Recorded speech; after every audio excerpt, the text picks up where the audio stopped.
Welcome back. John Stoltzfus is Managing Director and Chief Investment Strategist at Oppenheimer Asset Management. John, great to have you with us here. Thanks for your time.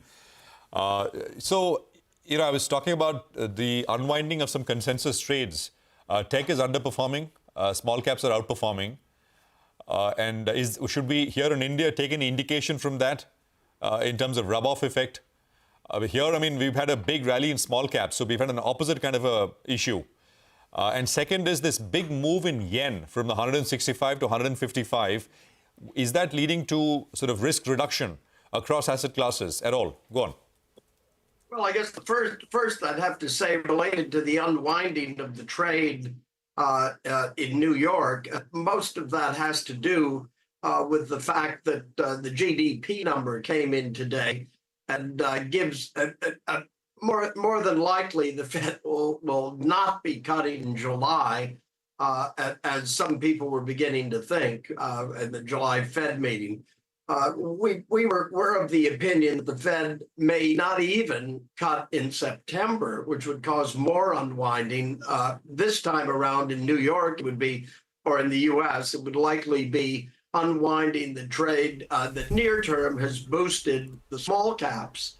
Much like at the beginning of the year, we saw an unwinding of the trade. A lot of the market had expectations that the Fed was going to begin cutting more than the Fed had even intimated at the end of last year, when they said about 2 or 3 times they would be cutting.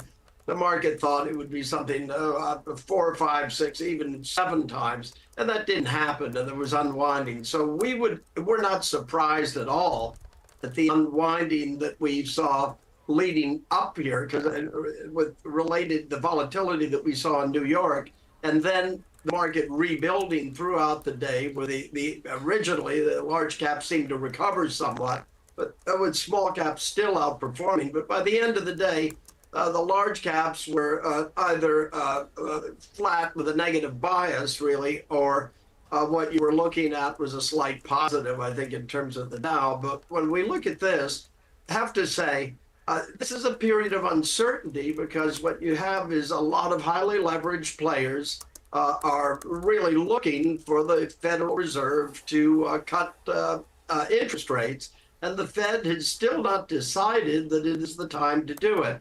If we think, though, there's a chance for more disappointment in September, and we don't think it's a particular concern, because ultimately we expect the Fed will cut rates in November and December, probably 25 basis points at a time, to serve as a down payment for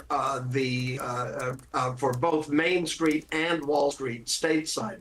Now, related to the Japanese yen, a lot of that would appear to be that's been around intervention by the Bank of Japan, and then supported by traders. It will be interesting to see what happens as we go forward, if that relative strength in the yen will persist.